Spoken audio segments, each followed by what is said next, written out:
And we are back. Okay, sorry about that. Still kind of new to all this stuff, so we're going to tackle problems as they come up. And it's really all we can do with anything, isn't it? Alright, so let's go back to that question that I had. So, different glial cells and what is their function?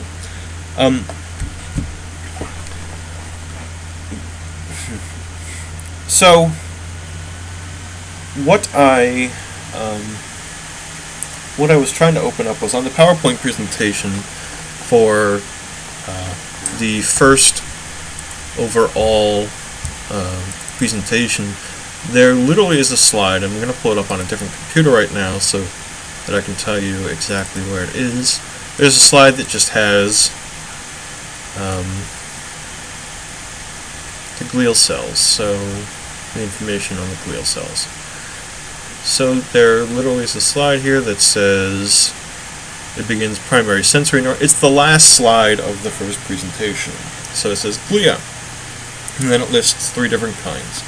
One is astrocytes, the other one is microglia, and the third one are myelinating glia. So astrocytes and microglia have basically the same function with a little bit of difference. Both of them work in the extracellular space, the space outside of the neuron, obviously, and they keep it in order. They keep it tidy. Astrocytes specifically regulate extracellular space, which means they not only will clean things up, they need to be cleaned up, but they also make sure that the concentration of ions in the extracellular space is kept at the right levels. So, you want to make sure that you have plenty of potassium sitting outside of the neuron, and that'll be a job of the astrocytes. And you can think of it, the more astrocytes you have per neuron, the better that neuron is going to be taken care of. Microglia are basically like trash men. They remove trash from the extracellular space, cellular debris. You don't really have to know too much more about it other than that. So astrocytes and microglia help maintain the environment for cells in such a way that they can function the way they're supposed to. And the other one are myelinating glia. And we talked at length about the myelin sheath, and the role of myelinating glia, as you know, is to provide a membrane, that myelin sheath, that helps insulate the axons, increase the external membrane resistance to the effect that the action potential will propagate down the axon very quickly. It will not go out or anywhere else. It'll just go forward. And there are two different kinds of myelinating glia. There's a special one for the central nervous system called an oligodendrocyte, and there's a special one for the peripheral nervous system that's called a Schwann cell. Now the function of both of these different glia are the same. They're both myelinating glia. It's just one, the oligodendrocyte, exists in the central nervous system. The other, the Schwann cell, exists in the peripheral nervous system. Now, I'm just sort of realizing that we haven't talked too much about the distinction between the central nervous system and the peripheral nervous system. The central nervous system is the brain and the spinal cord. That's what we call the CNS. The peripheral nervous system is everything else. So those neuromuscular junctions, the motor neurons, the sensory neurons that innervate muscle fibers and the mechanoreceptors, all of those before they hit the spinal cord, they are part of the peripheral nervous system. And there are also parts to the gut. You can learn about that. But once it hits the spinal cord, up the spinal cord, up the brainstem, medulla, midbrain, all the way into the cerebral cortex, all that is the central nervous system. So that's the distinction. And that's all you really need to know about the different kinds of glial cells for this exam. All right.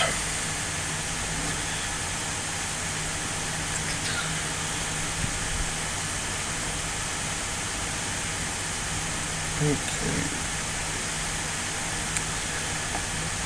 What do you mean, brain problem in the study guide? Is that the text of history in chapter 1? Yeah. The mind-brain problem in the study guide, that's the history portion of chapter 1. So there's, I got another question about this too that I answered in an email, basically, that asked about, Darwin and Gall and Broca and Descartes. All that stuff is sort of information that it's good to have just generally, so you can be familiar with those different people. But all I really want you to know for the exam is Descartes and his description of the mind-brain problem. And that description is as follows. There are two different sort of competing elements of the human psyche, according to Descartes. And I'm looking again here at the presentation. The first one he defines is the brain. And that brain is just this animal beast behavior. It is very simple functions. It's eating, it's, shelter, it's drives and instincts and whatnot. And then one other part of the brain that is this uniquely human component is the mind. And the mind is described here as a spiritual entity that commands the brain. So the idea for Descartes is that you have these two sort of competing psychological perspectives, one of which is the animal portion of the brain, and the other one is the executive portion of the brain, the human portion of the brain, the uniquely cognitive portion that controls all of these animal instincts. And so what Descartes seeks is sort of a resolution on the interaction between these two brain regions. Now, that's all he had. That's all the information he had. Fast forward a couple hundred years, and I don't know when Descartes actually lived. Fast forward a couple hundred years, now we know that what he would call the brain and the mind are both seated in the same organic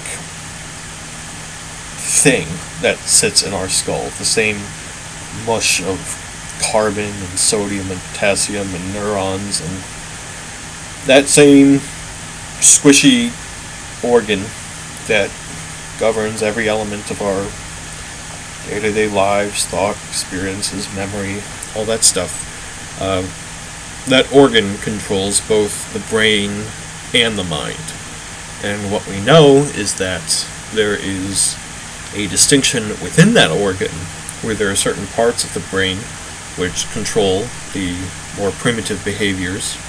And those are actually, as we saw in the neuroanatomy chapters, those are towards the middle of the brain and towards the brainstem.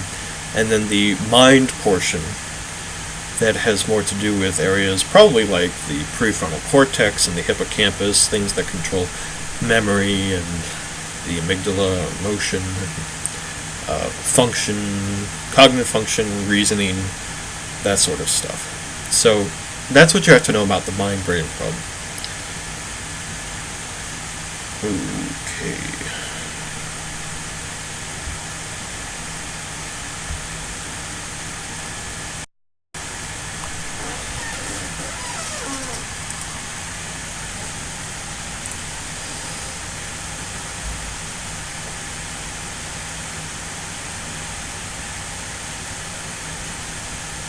Alright, I dropped out there for a second, so I'm just going to go over the mind-brain problem again very quickly, so you don't need to pay too much attention if you already heard it.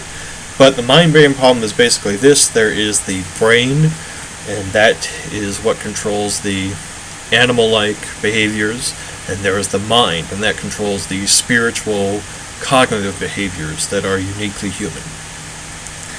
And Descartes hypothesized that these are two competing elements of a person's psychology, just in a natural state. And he thought that the squishy organ in our skull controlled all the animal stuff, and he didn't really know what was controlling the human stuff. And fast forward a couple hundred years, now we know both the animal and the human components are controlled by the same squishy organ in the skull, and they're controlled by different brain regions. But when Descartes was approaching the problem, he didn't know what we know, so he was just able to view the organ, and he hypothesized that all our animal behavior came from the organ, and that there was this sort of mystifying mind that was controlling everything as well, something that's a little bit less tangible. So that's the mind-brain problem.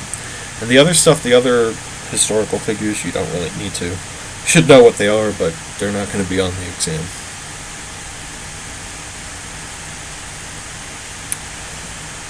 Okay. Now I have Wayland Calorie writes, could you go over the two different stains? Yes, I can. Alrighty. Refresh something here.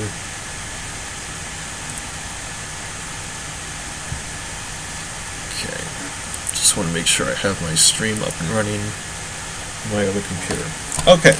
So, with the stains, we are concerned with a Nissl stain and a Golgi stain. Now remember what a stain is. A stain really is nothing more than taking brain tissue and dumping it in ink and bringing it right back out, and then the ink or the chemicals or whatever you dumped it in should selectively label certain neurons or structures in the actual brain tissue. So here we talked about a Nissl stain. So what a Nissl stain does is it'll actually stain the nucleus and the cell bodies for different neurons. So what you'd see with a Nissl stain is, if you remember, a neuron looks like so. It has its dendrites sticking out like this. And it has its nucleus. So this is the cell body here. This is the soma. Then it has its axon going down here like that. And we'll make this a myelinated axon just because those are wonderful. And so what a Nissl stain is going to do is it's going to stain this area here. So this is what you'll see with the Nissl stain. So when you actually look at it on tissue, a Nissl stain will look like this. Just little dots. Little dots like so. Because all you're seeing is the cell body. Now, what will you see on a Golgi stain?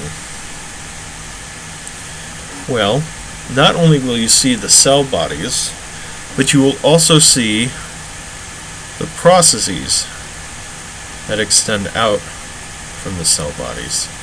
The Golgi stain will allow you to see things like the axons and the dendrites. You can see them interacting with one another,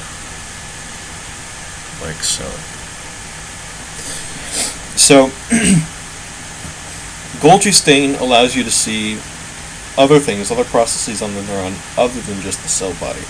A Nissl stain allows you to just see the cell body itself. And so, what sort of a question might I ask you about this? Well, I might show you a picture and say, hey, is this a Nissl stain or is this a Golgi stain? And if you can see these processes coming off the neuron, then you'll know it's a Golgi stain. If you just see little dots, you see these little cell bodies, but that's it, you'll call it a Nissl stain.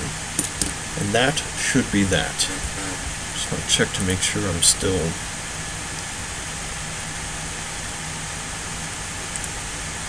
go, I'm still online here. Close this out. Okay, good. So that's what you'll see. That's the difference between a Nissl and a Golgi stain. Alright.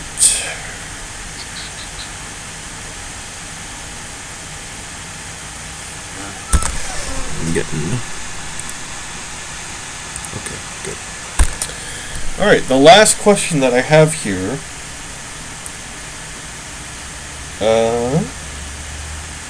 Okay, so what do we have to know about the Meisner corpuscle and the Pacinian corpuscles? Nothing.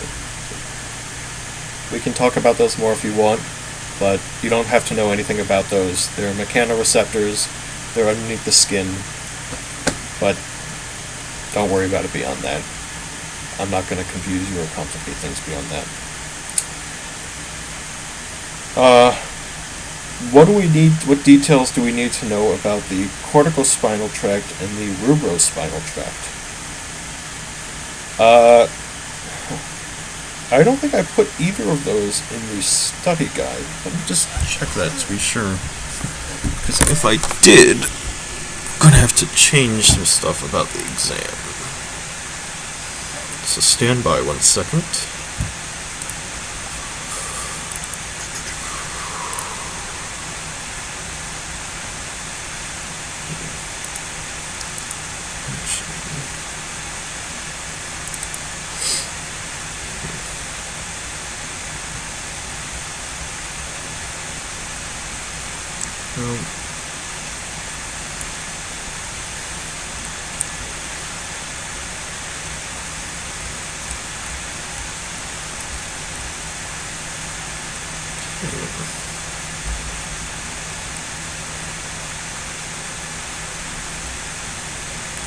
Right. I thought. So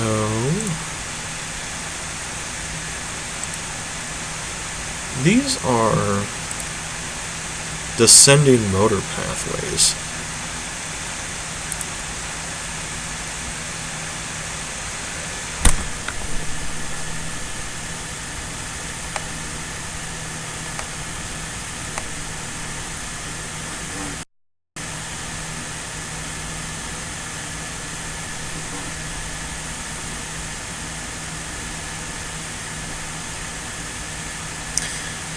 I just put myself back on air. Apparently I fell off for a second there. I do not know why this keeps happening, but it's probably because we've been running for so long.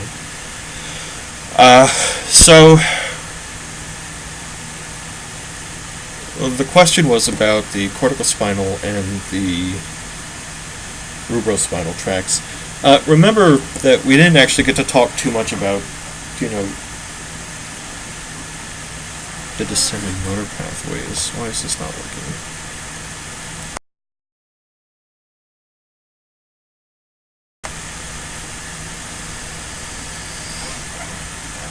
We didn't get to talk too much about the descending motor pathways. Just going to stand by for a second because apparently there's some audio difficulty. Alright, everything's good to go. So we didn't get to talk too much about the descending motor pathways in class. You don't need to know those descending motor pathways like the medial and discal pathway. I'm just using that actually as an example of one specific ascending sensory pathway. We can go over the descending motor pathways in a little bit more detail in other chapters if we need to, but their function is it's for what we're concerned with, it's like the sensory pathway going down in reverse. A command is initiated by the primary motor cortex, and then it travels down the ventral portion of the spinal cord, and then it goes out and it synapses on a neuromuscular junction. The specific steps don't worry about them for this exam. Just know that sensory information, you just know that, know the names of the different pathways, the different motor pathways that travel down the spinal cord, and just know that they're traveling down the ventral aspects of the spinal cord, and that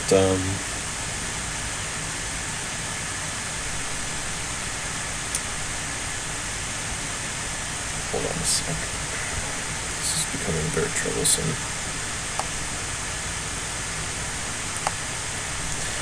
They're traveling down the ventral aspects of the spinal cord, and they are they go out from the spinal cord and out into motor neurons and onto skeletal muscle fibers. But they use those particular pathways, but other than that, don't worry about it. So it goes from primary motor cortex down to the thalamus, down those different pathways in the spinal cord, and out to the skeletal muscle fibers. But aside from that, you don't need to know the different steps.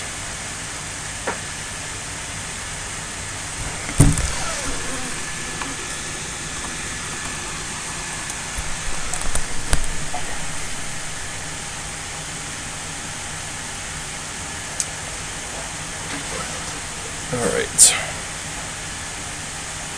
so last part of this here, internal and membrane resistance.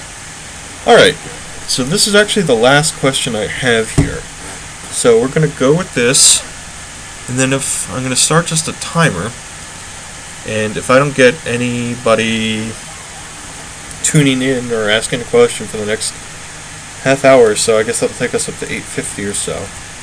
Then we should be done.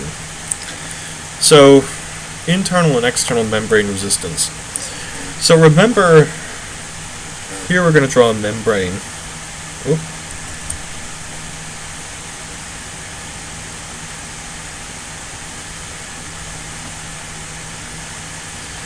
So here we have a membrane. So if you have an electrical charge, say you have your positive charge that's going up this axon, it's going to travel, you want it to travel forward, because say it starts here at the, you have the cell body here, and the axon's, the positive charge is propagating down here, and you want it to eventually hit this axon terminal and release all of these neurotransmitters.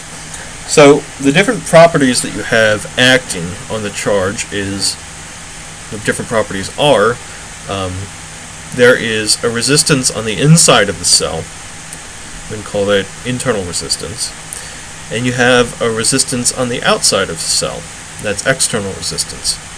So what's going to happen if we just have a charge here is it's going to go that direction, that direction, that direction, that direction, all different directions.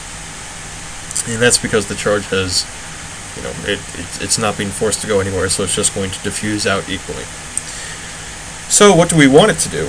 We want it to travel this direction, just one direction, straight forward. So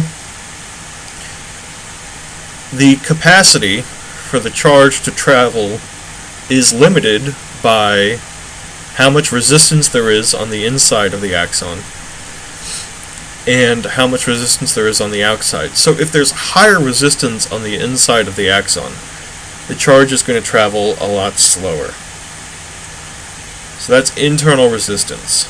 So internal resistance affects the speed with which the charge conducts down the axon itself. External resistance, if there's a low amount of external resistance on the outside of the axon here, then the charge is just going to go out. It's just going to travel out of the axon. So, in an ideal world, what you'd want is you'd want to have a lot of external resistance on the outside of the axon so that the charge doesn't travel up, so the charge only travels forward. So, all in all, a combination of high external resistance and low internal resistance is what makes for the best movement of an electrical charge forward. So I'm going to just draw this again because it got a little bit messy. So let's say that you have your axon here. Here's your cell body. So we have our axon and we have our electrical charge. And we want it to go to the presynaptic terminal. We call this finish. We have this as the start. So, what are different ways that you can... We're not going to talk about the equations that are involved with calculating internal resistance, and we're not going to talk about too much about the external resistance. So if you have a charge going down here, we want it to go here. Again, what do we want? We want it to move forward. So we do not want a lot of resistance on the inside. So we want low internal resistance. ANC. And then we want high. We also don't want it going outside. So we want to block it moving out of the axon. So we want high external resistance. And so how is this accomplished? Well, the external resistance is accomplished by myelination. Remember we had those myelinating glia that put those big myelin sheaths on the outside. The myelin sheath is just this fatty layer of stuff on the outside that makes it's like insulating a fiber. It makes it increases the external resistance to such an extent that it's very, very, very difficult for a charge to move from the axon to the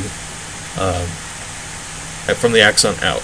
And so the end result is that when you have myelination of this axon, the charge is just going to travel down. The external resistance is so high that it's not going to travel out, which is conducive to the positive charge traveling down the axon. So how do you impact internal resistance? Well, again, we're not going to go over, you don't really need to know this too much, but ways that you can increase or decrease internal resistance would be things like making a much wider axon. If you have a wider axon, the bigger your diameter here, the lower the internal resistance is. And that makes sense if you think of it like a hose. So if you had a hose and you wanted there to be a lot of water flowing through it, easier to do that with a wider hose than a smaller hose. So if you have a little thin hose like this, you're going to have a lot of internal resistance. And if you think about it, it's because all the water's getting all squished up here and yada yada yada. So thick myelinated axons are the best axons that you can possibly have. And that is simply because they have very high external resistance and very low internal resistance. So that's all you really need to know about the two resistances. You want high external resistance and a low internal resistance in order to conduct an electrical charge as fast as possible and in one direction. And we know that the charge will only travel to the right in this figure here because what's going on here is action potentials have already happened. So the ion channels are in their refractory periods. They're in either their absolute or their relative refractory periods, and that makes it near impossible for the positive charge to go backwards, so they're only going to go forwards. Just by the same virtues you have, as we talked about, if you had like a fuse that was going up to a bomb here, when you have a fuse, it doesn't travel back up the part of the fuse that's already burned out. It'll only travel in one direction up here. It's the same, if you use this as a metaphor for an axon, the action potentials leaving those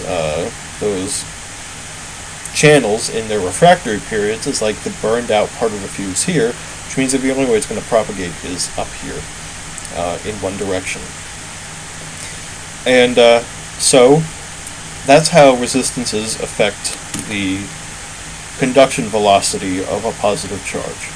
Is internal resistance slows it down, and external resistance speeds it up, because external resistance stops it from going away, and internal resistance stops it from going forward.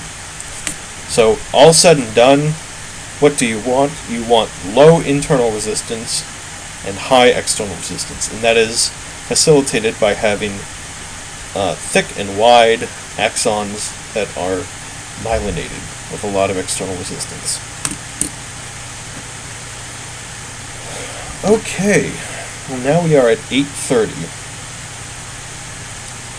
which means that one way or another we're going to 9, so I'm just going to hang out here and I will wait for more questions. I see I already have one here.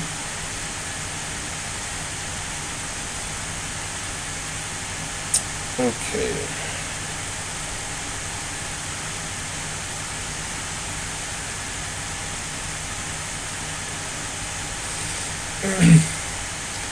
Alright, so here it says, describe the process of how an action potential causes a release of neurotransmitters, presynaptic membrane, voltage-gated calcium channel. So I already actually answered this already. I answered it in the first hour of the review session. So instead of going over that again, what I'm going to do is I'll just give you a very quick overview right now, and I'm going to post the video of this online so you can actually go and you can look at it and you can see me answering it beforehand. But I'll give you a very quick overview right now. So the process of an action potential release of neurotransmitters. So just once again, presynaptic terminal, postsynaptic terminal. Here's an axon going up there. So on the presynaptic terminal you have these voltage-gated calcium channels, and those open up when the presynaptic terminal reaches a certain voltage. You also have these little vesicles in here that contain neurotransmitters. So you have an action potential that propagates up the axon, like so, until eventually it will reach the presynaptic terminal, and it will depolarize the presynaptic terminal to a certain threshold, at which point the calcium-shaded, voltage-gated calcium channels will open. And then when they open, because they're voltage-gated, the action potential brings a positive voltage and opens them up. When they're opened, calcium flows in. Calcium is very rare inside the cell, so whenever it flows in, the cell detects that, and in this case what it's going to do is it's going to move those vesicles into the presynaptic membrane right there, and through the process of exocytosis it's going to cause a spill.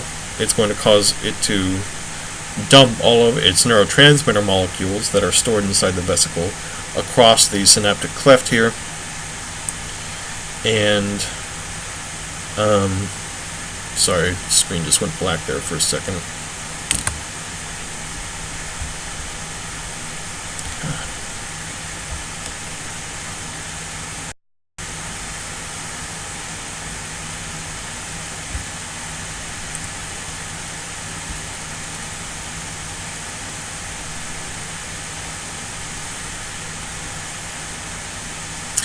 We are really dying here. We are stumbling across the finish line, but we're going to keep going.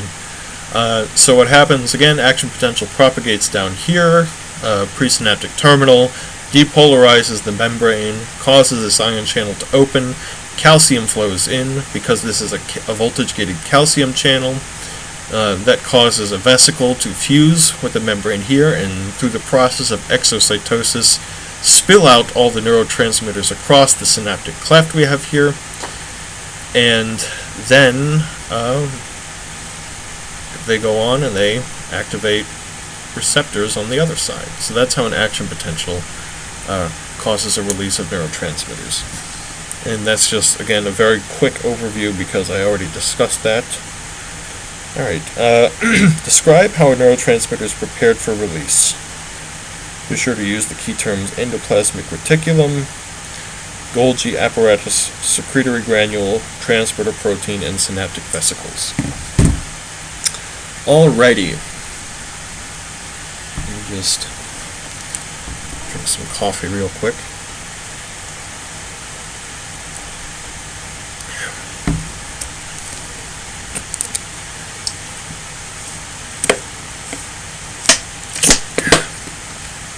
Okay. So, choose again. Nope. Okay, so how a neurotransmitter is prepared for release. Remember, you have the nucleus of the cell, and it's going to be on the far left here. So here you have the cell nucleus. You have this. I lost it again.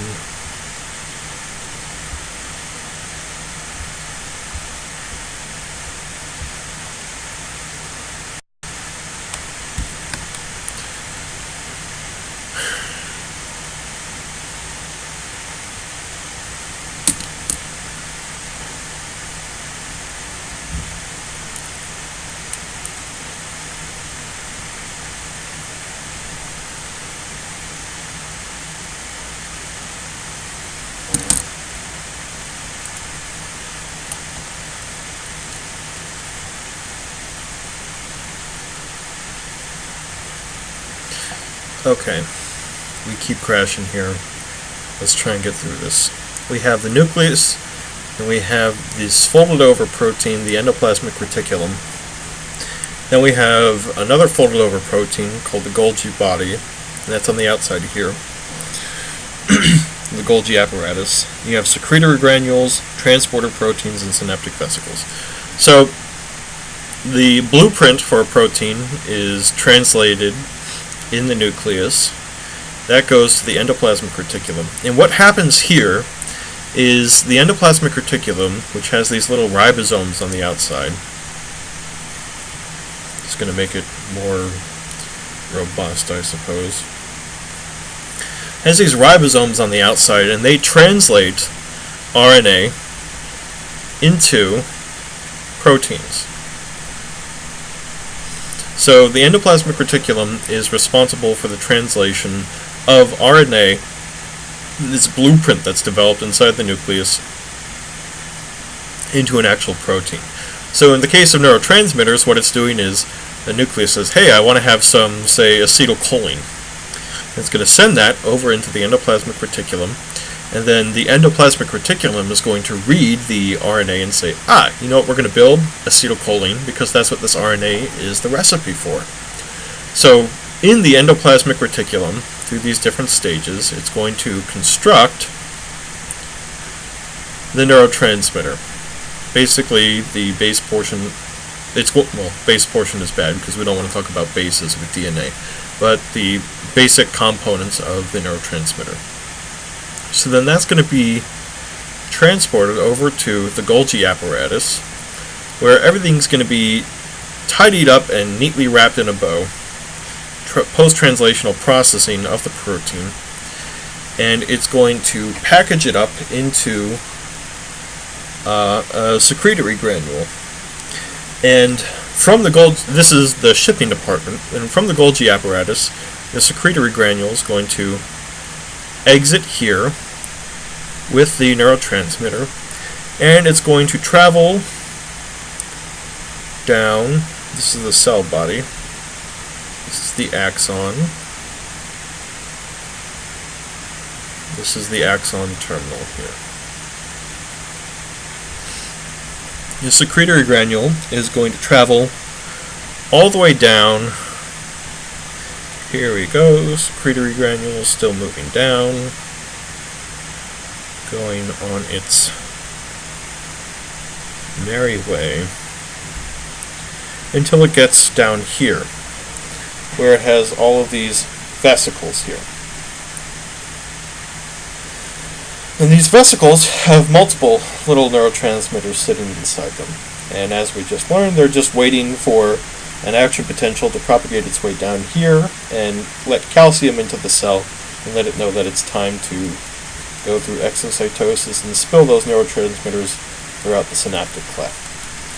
So, it's built in the neurotransmitter is coded here in the nucleus, built in the endoplasmic reticulum, has its last processing and its last shipping components processed in the Golgi apparatus. It's then sent down the axon into the presynaptic terminal.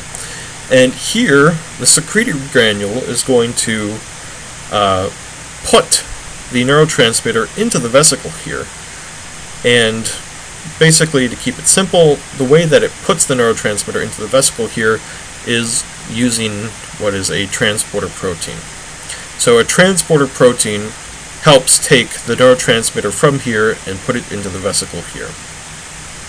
So call that transporter protein. You can see my handwriting deteriorating. I'm actually cramping up. Protein. So, again, just to go through all the steps here, neurotransmitter is built in the endoplasmic reticulum down here, sent to the Golgi apparatus, post-translational processing, tie it up with a bow, send it down the axon all the way down here, and it travels in a secretory granule.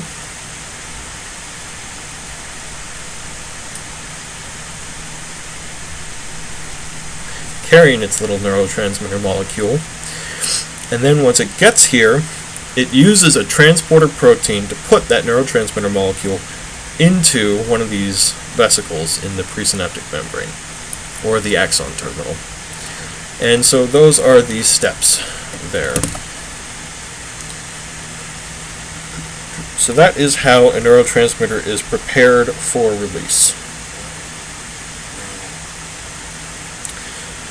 Alright, I